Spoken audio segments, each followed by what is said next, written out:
Nias sat quietly in the corner of a small, dimly lit room, rocking her newborn gently in her arms.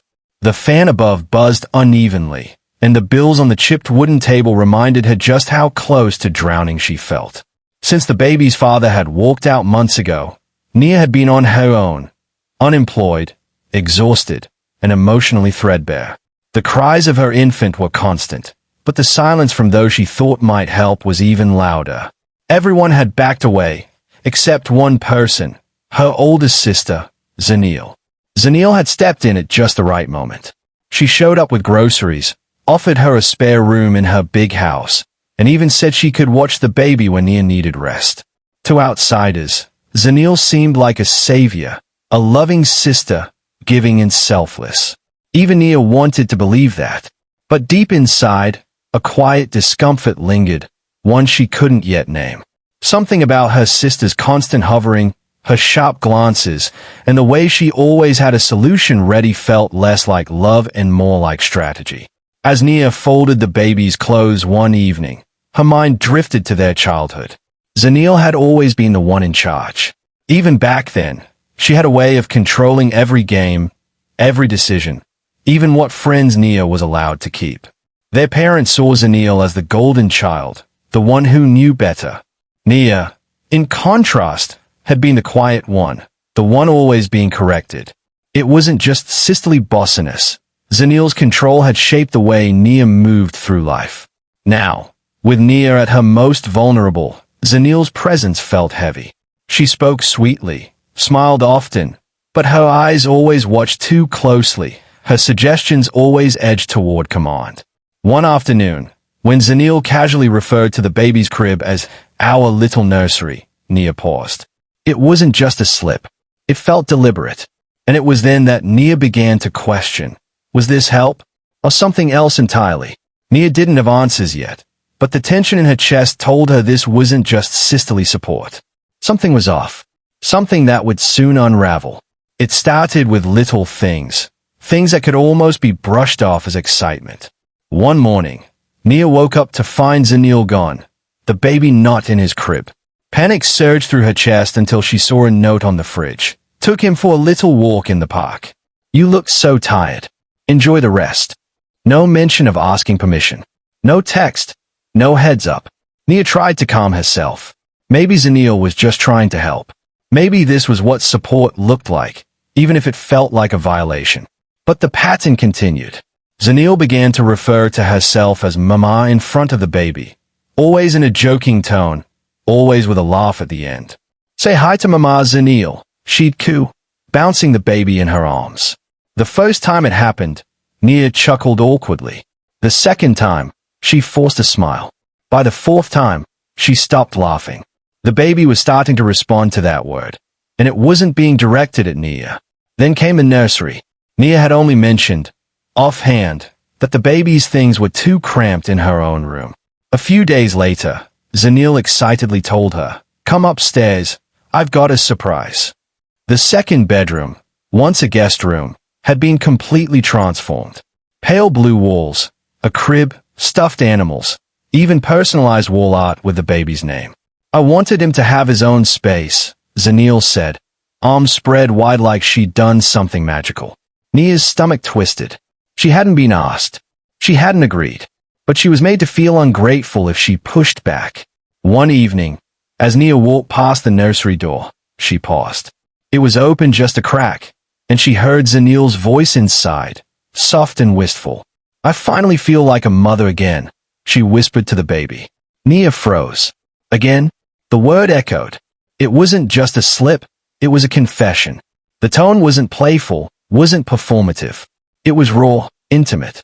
Nia backed away slowly, heart pounding. That wasn't excitement. That was possession. In that moment, she realized something deeper was unfolding. Something not just unsettling, but dangerous. Her instinct screamed louder than ever. This wasn't about help anymore. This was about taking. One humid Thursday afternoon, Nia sat on the floor sorting through her documents. Bills, health cards, prescriptions. But something crucial was missing. Her baby's hospital records. The birth certificate, too. She remembered placing them safely in a folder inside her drawer.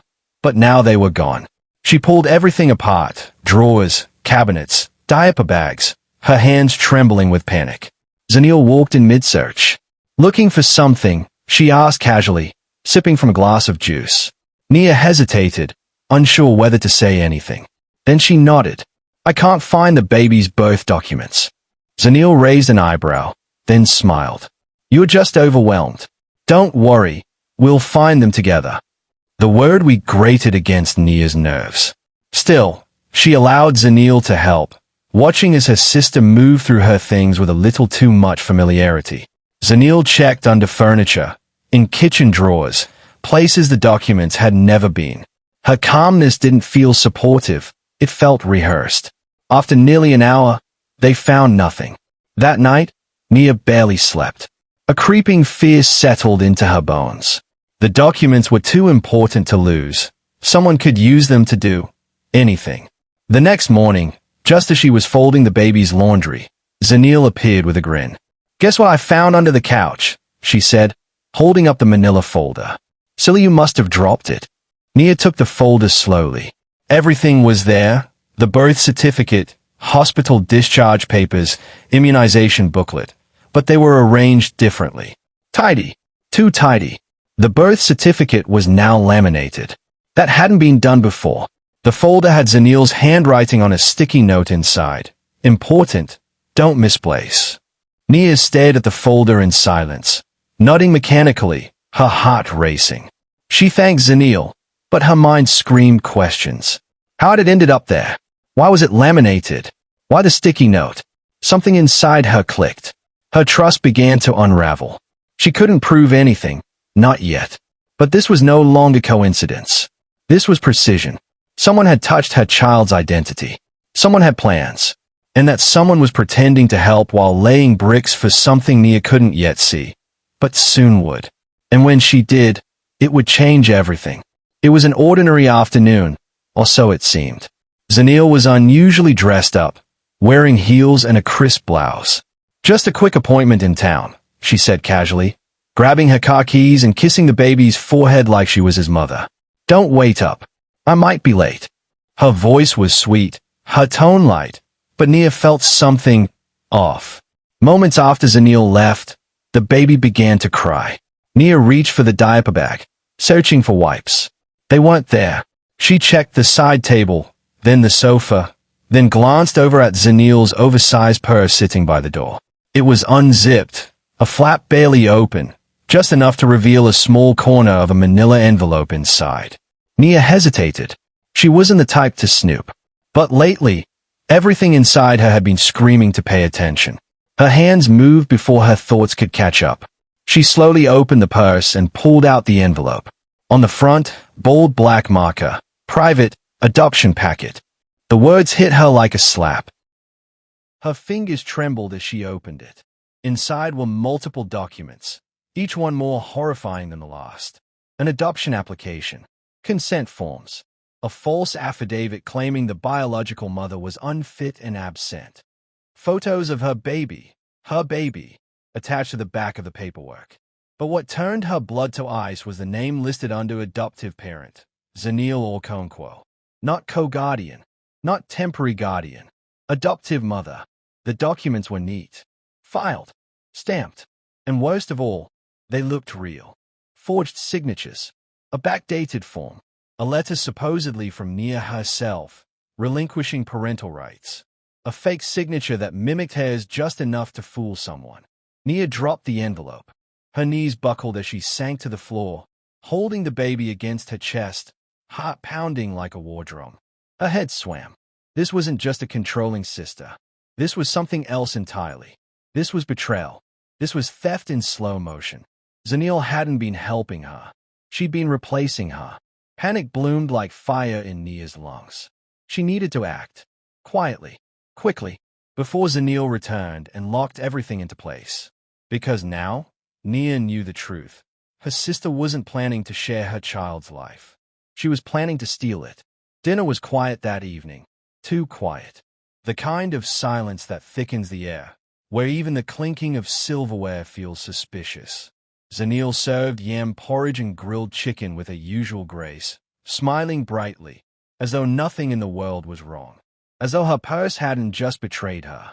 Nias sat across the table, her baby on her lap, watching her sister closely. Every motion Zanele made felt rehearsed, like a well-practiced play. Finally, Nia broke the silence.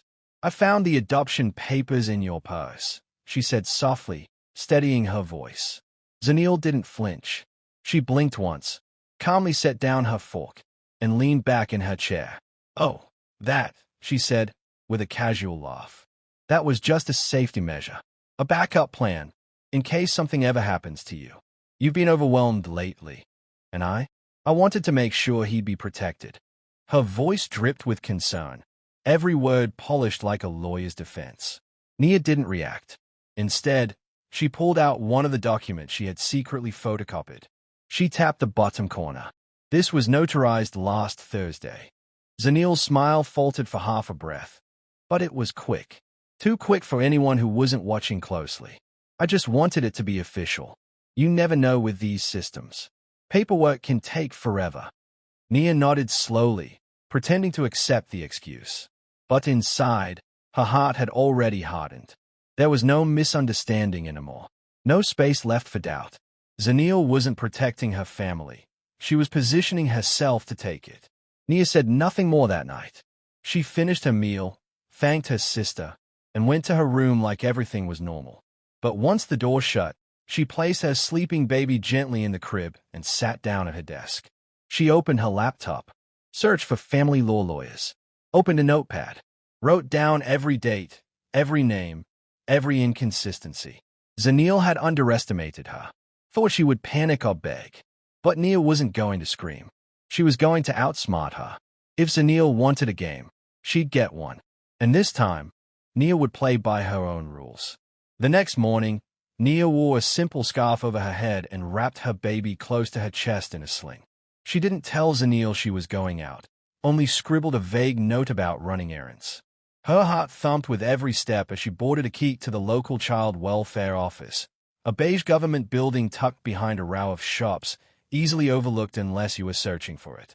She entered with a firm grip on her child and a storm swirling inside her.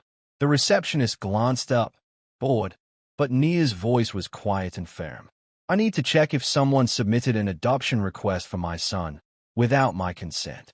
After a pause, she was asked to wait in a side room. A plain-looking clerk with tired eyes eventually entered, holding a slim folder in her hand. "You said your name is Nia Okafor, correct?"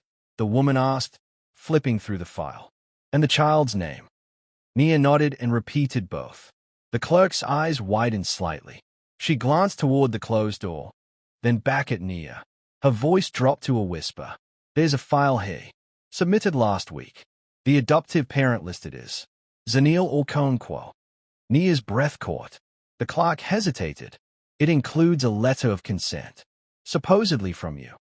Nia shook her head, stunned. "I never signed anything." The clerk sighed, biting her lip.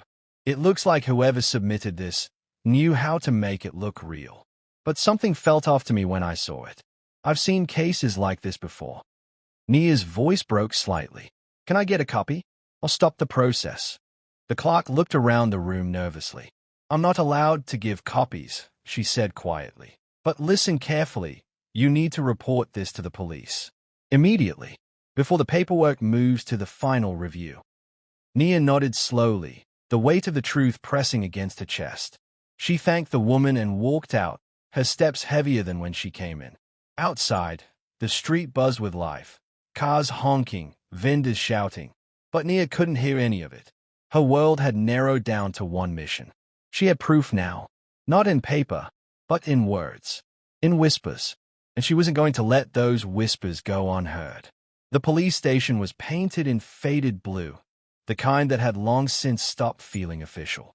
Nia stood outside for a moment, her arms wrapped tightly around her baby, willing herself to be brave. This wasn't just about feelings anymore. This was about safety, about truth.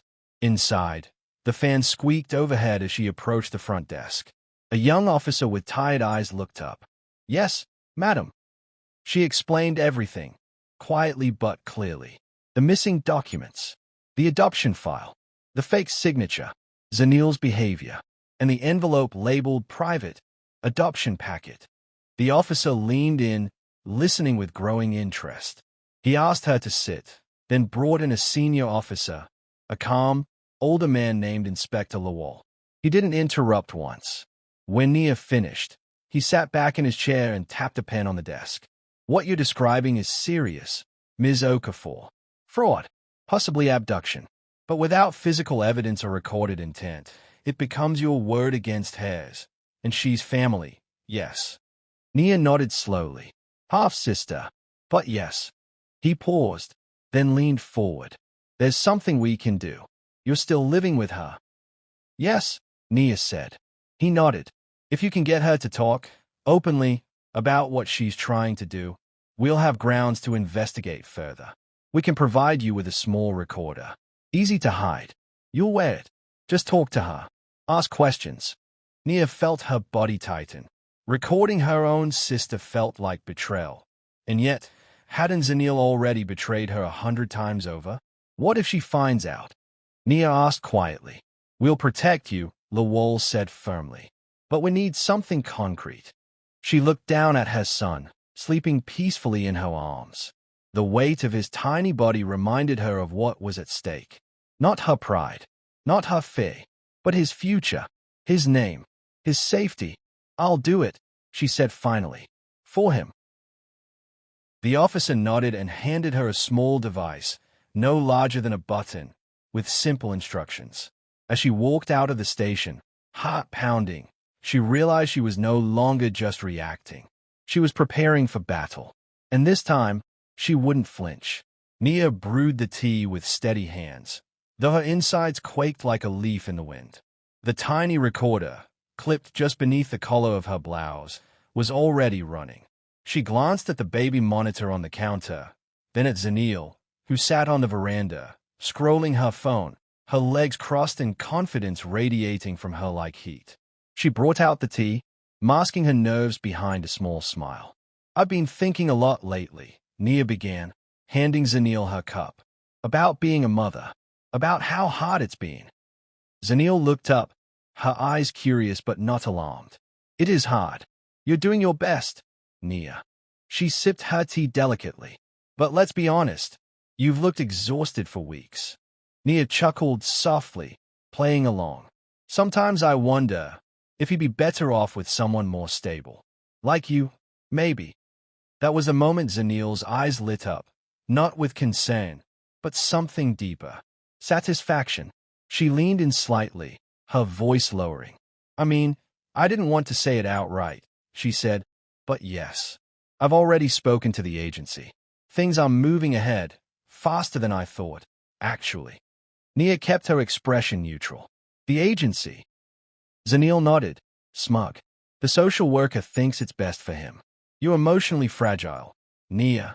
Always have been. I've just stepped in where you clearly can't cope. He deserves structure, safety, a future. But he's my son, Nias said, keeping her voice steady. You had your chance, Zanele replied, her tone sharp but composed. You've been spiraling since his father left. I've been the constant. I've been the one who shows up. Everyone can see that. Nias said nothing, sipping her tea while her hands clenched tightly under the table. The recorder captured it all. The tone, the arrogance, the confession. Later that night, alone in her room, Nia replayed the audio with trembling fingers. It was clear. Every word.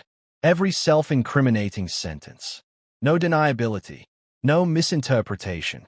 She stared at the device as her baby slept beside her. Zanele had just sealed her own fate with her own voice.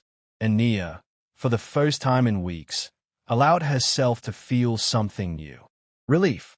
The sun dipped low, casting golden streaks across the neighborhood.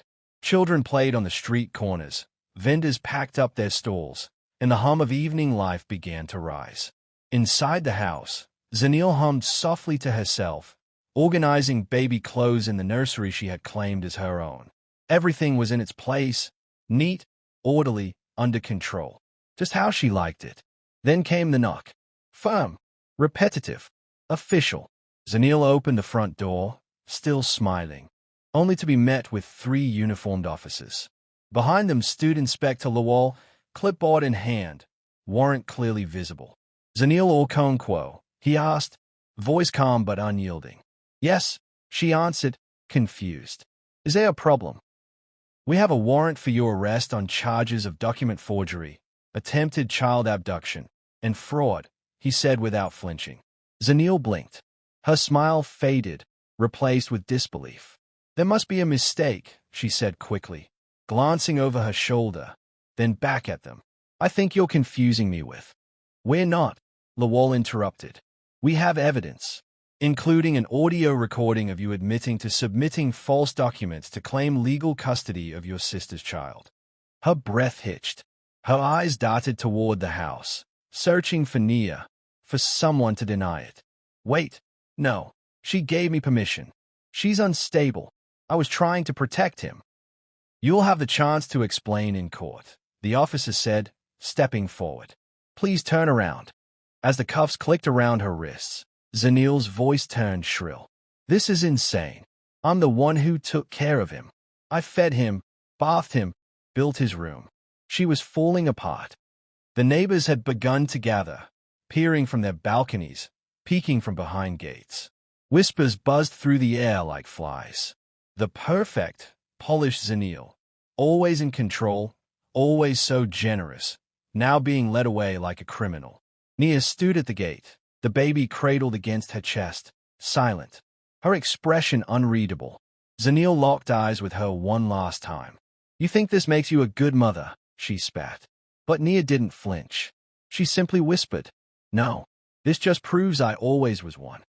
The officers led Zanele into the waiting van as dusk settled in, and with her arrest, the illusion she had built finally shattered. The courtroom was cold, its silence thick with tension. Nias sat at the front, her hands clasped tightly in her lap, eyes fixed on the judge. Behind her, a handful of journalists whispered, and a few neighbors who'd followed the story sat in the gallery, wide-eyed. The baby rested with a social worker just outside the room. Safe, for now. Zanele sat across the aisle, dressed in a conservative gray suit, her hair pinned back tightly, her lips pressed into a hard line. Her lawyer, a sharp-tongued woman in heels that clicked like clockwork, stood confidently. Ladies and gentlemen, the lawyer began, we are here today not to vilify a woman who simply cared too much. My client, Ms. Zanele Okonkwo, acted in the best interests of her nephew. She witnessed her sister spiral emotionally and feared for the child's well-being. She turned toward Nia, eyes narrowed. This is not a case of abduction. It is a case of responsible intervention. Ms. Okafor is a single mother with no employment, no stable income, and a history of emotional fragility. The child would have thrived in Ms. Okonkwo's care. But Nia stood, calm, her voice clear as she took the witness stand. I may not have money, she said, but I have love. I may have struggled, but I never surrendered. I never gave anyone the right to take my child. Not legally, not emotionally, and certainly not behind my back. What my sister did wasn't compassion. It was calculated. It was cruel. She handed over the audio recording, her police statement, the recovered documents. Each one told the same story, a story Zanele could no longer spin. When the judge finally spoke, the courtroom stilled. Ms. Okonkwo, he said sternly, your actions were deceitful and manipulative. You exploited a moment of vulnerability to position yourself as a savior. But what you did was theft of identity, of rights, and of trust. He turned to Nia. Your composure and honesty are commendable. Your love for your child is evident, and so is your strength. With a final bang of the gavel, he concluded, full custody remains with Ms. Nia Okafor. Case closed. Tears welled in Nia's eyes. She had walked into this courtroom carrying fear, but she was walking out with something far greater. Justice and her son. The new apartment was small, but it was hers. A second-floor walk-up tucked behind a row of jacaranda trees, with sunlight that spilled generously through the windows each morning. The baby's laughter echoed off the fresh-painted walls as Nia spread out a play mat in the living room. No more locked drawers. No whispered secrets. No second guesses. Just peace, earned in quiet. It took time to settle in. The first few weeks were a blur of unpacking, setting routines, and learning how to breathe again. Nias still jolted awake some nights, heart pounding, expecting to hear Zanele's voice outside her door or feel her shadow hovering over the crib. Trauma didn't vanish overnight, so she went to therapy. Every Thursday, she sat across from a kind-eyed counselor who never rushed her story. They talked about boundaries, betrayal, and the crushing guilt of trusting the wrong person. Nia cried through sessions she hadn't expected to, laughed through memories that were once soaked in grief, and slowly began to understand. Healing wasn't about erasing what happened. It was about reclaiming what was left. But the outside world didn't make it easy. "You should forgive her," one aunt said on the phone. "She's your sister. Blood is blood." Others echoed the same sentiment. As if DNA was a blanket excuse for deception. As if betrayal wrapped in family ties hurt less. As if love was enough to ignore what almost happened. Nia listened, then calmly said what she had come to believe. "She may be my sister, but she tried to erase me from my son's life. I can wish her peace from a distance." And that's what she did. She didn't stalk court updates. Didn't reply to Zanele's one attempted letter from remand. She simply focused on her child, on their new life, on the warmth of mornings without manipulation. Forgiveness, Nia realized, was a personal journey, not an obligation. Some wounds weren't meant to be reopened. And just because she chose not to hate, didn't mean she had to forget, or ever let her guard down again. The yard buzzed with laughter and music as balloons swayed gently in the warm afternoon breeze. A colorful cloth banner read "Happy First Birthday," strung proudly between two mango trees. The smell of jollof rice, grilled suya, and coconut cake floated through the air. Children chased bubbles across the grass, and mothers swapped stories over paper cups of hibiscus juice. It was simple, homemade, and perfect. Nia stood beneath the shade of a canopy, her baby nestled on her hip, clapping along to the music. He had just smashed his first slice of cake with a triumphant giggle, icing on his cheeks and nose. Her heart swelled with joy, not just for the milestone, but for what it represented. They had made it, together. This party wasn't just a celebration of 1 year of life, it was a victory march, a full circle moment. Each guest around her had become part of her chosen family. The elderly neighbor who helped watch the baby when she worked late shifts, the single mom from therapy group who'd offered rides and comfort, the young teacher upstairs who shared extra groceries when times were tight. There were no fake smiles, no backhanded control, just support, just truth. As Nia stepped away for a moment to soothe her baby, an older man, the landlord, Mr. Adiwale, approached her with a curious smile. "You've built a lovely life here," he said kindly. "We never see that sister of yours anymore. What happened between you two, if you don't mind me asking?" Nia looked down at her son, who now gripped her finger with sticky, cake-covered hands. She met Mr. Adiwale's gaze and offered a calm, steady smile. "She tried to take what was mine," she said, "but I took my power back." The words weren't bitter. They didn't need to be, because Nia had learned something powerful in her year of survival. Strength wasn't always loud. Sometimes it was quiet resilience.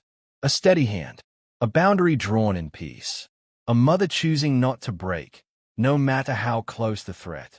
As the sun dipped low, casting gold over the celebration, Nia kissed the top of her son's head and whispered, "You're safe now." And this time, she truly believed it.